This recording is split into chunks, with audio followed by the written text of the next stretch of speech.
सभी साथियों को नमस्कार। आज हम लोग शोध ज्ञान क्लासेस के अंतर्गत हिंदी विषय से संबंधित 60 महत्वपूर्ण बहुविकल्पीय प्रश्नों को आपके सम्मुख आगामी परीक्षा यूपी टेट 2021 सी टेट को ध्यान में रखते हुए बनाया गया है। आइए देखते हैं। इसी क्रम में पहला प्रश्न, हिंदी के प्रथम कवि माने गए हैं। हिंदी के प्रथम कवि सरहप्पा को माना गया है, अतः विकल्प 3 है। इसी क्रम में अगला प्रश्न है, हिंदी भाषा का जन्म हुआ है। हिंदी भाषा का जन्म अपभ्रंश से हुआ है, अतः विकल्प 1 सही है। इसी क्रम में अगला प्रश्न है, हिंदी के अलावा कौन सी भाषा देवनागरी लिपि में लिखी जाती है। हिंदी के अलावा मराठी भाषा देवनागरी लिपि में लिखी जाती है। इसी क्रम में अगला प्रश्न है, वर्तमान हिंदी का प्रचलित रूप है।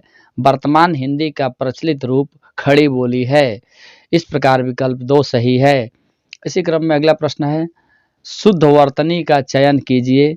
दिए गए विकल्प के अनुसार विकल्प नंबर 1 अर्थात परिणति सही है। इसी क्रम में अगला प्रश्न है, शुद्ध वर्तनी वाला शब्द कौन सा है। शुद्ध वर्तनी वाला शब्द सुषुप्ति अर्थात विकल्प 4 सही है। इसी क्रम में अगला प्रश्न है, अभिषेक का सही संधि विच्छेद क्या है। अभिषेक का सही संधि विच्छेद अभिधनसेक है। इस प्रकार विकल्प 2 सही है।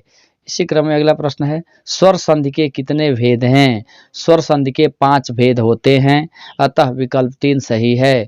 इसी क्रम में अगला प्रश्न है, निम्नलिखित में से उपसर्ग रहित शब्द कौन है। दिए गए विकल्प के अनुसार सुरेश उपसर्ग रहित शब्द है, अतः विकल्प 2 सही है। क्रम में अगला प्रश्न है, देवासुर में कौन सा समास है। देवासुर में द्वंद्व समास है, अतः विकल्प 3 सही है। अगला प्रश्न है, निम्नलिखित में से कौन सा शब्द देशज है। दिए गए विकल्प में से लोटा देशज शब्द है, अतः विकल्प 4 सही है। इसी क्रम में अगला प्रश्न है, कौन सा शब्द भाववाचक संज्ञा नहीं है। दिए गए विकल्प में से मिठाई भाववाचक संज्ञा नहीं है, अतः विकल्प 1 सही है। अगला प्रश्न है, वारिद का पर्यायवाची शब्द है। वारिद का पर्यायवाची शब्द बादल होता है, अतः विकल्प 4 सही है।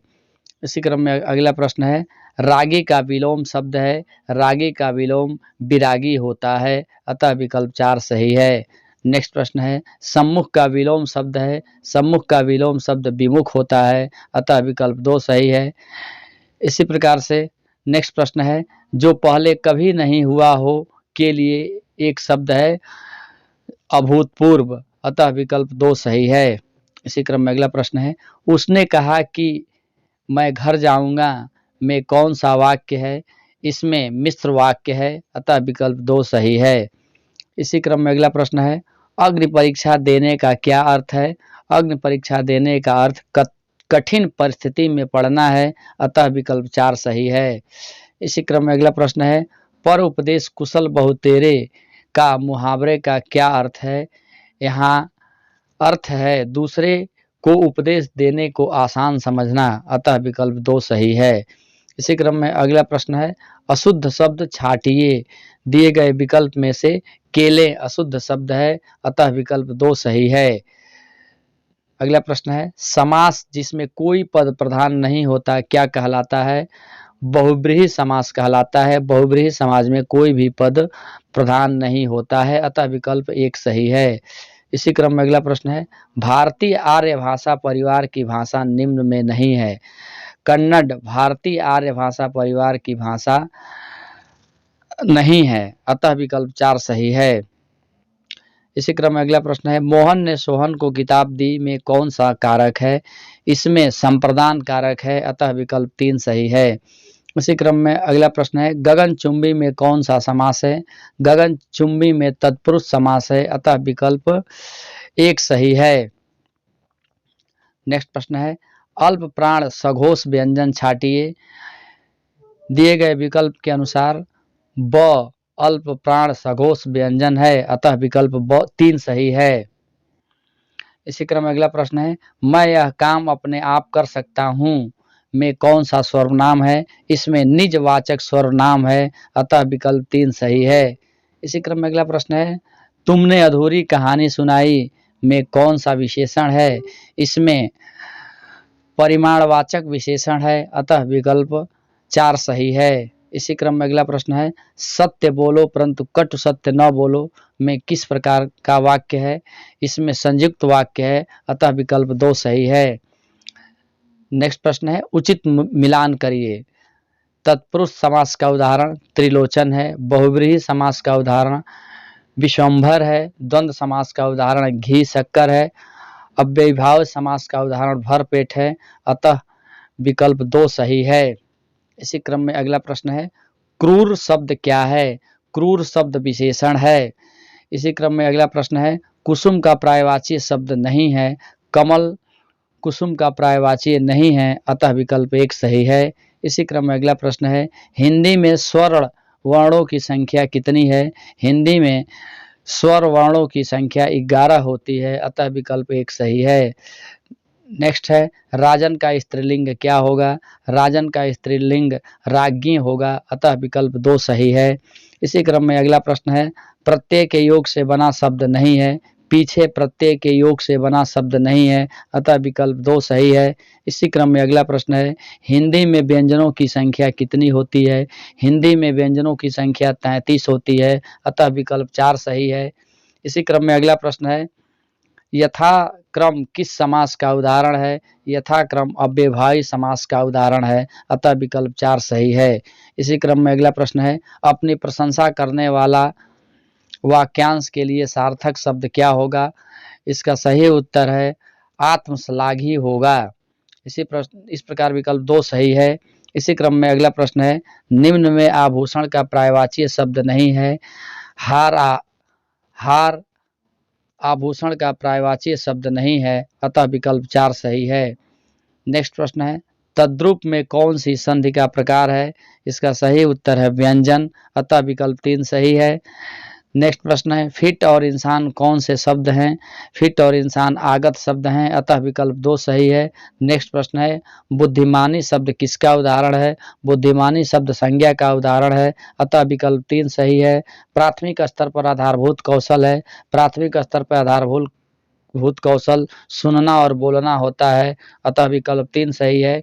इसी क्रम में अगला प्रश्न है, बच्चों की लेखन क्षमता के आकलन में सबसे कम महत्वपूर्ण है? इसका सही उत्तर है मानक वर्तनी, अतः विकल्प 1 सही है। नेक्स्ट प्रश्न है, रिक्त स्थानों की पूर्ति कीजिए। भाषा ... और ...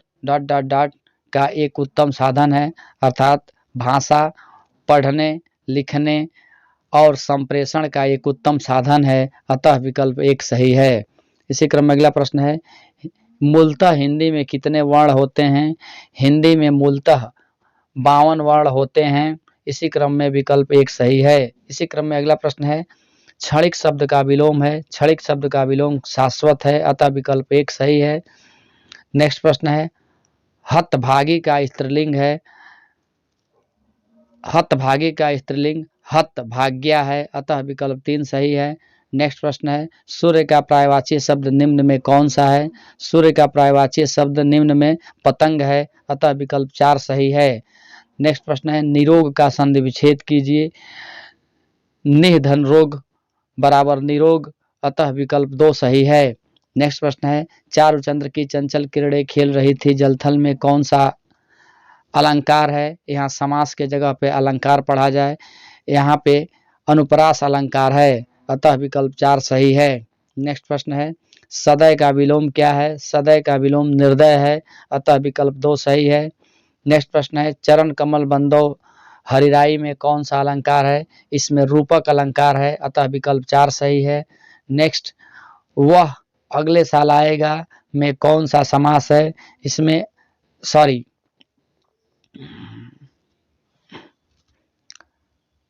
इसी क्रम में अगला प्रश्न है, वह अगले साल आएगा में कौन सा कारक है? इसमें अधिकरण कारक है, अतः विकल्प 4 सही है। इसी क्रम में अगला प्रश्न है, दूध का दूध पानी का पानी लोकोक्ति का अर्थ है निरपेक्ष न्याय करना, अतः विकल्प 3 सही है। नेक्स्ट प्रश्न है, किस शब्द में संज्ञा से विशेषण नहीं बना है? इसका उत्तर है गरीबी, अतः विकल्प 2 सही है।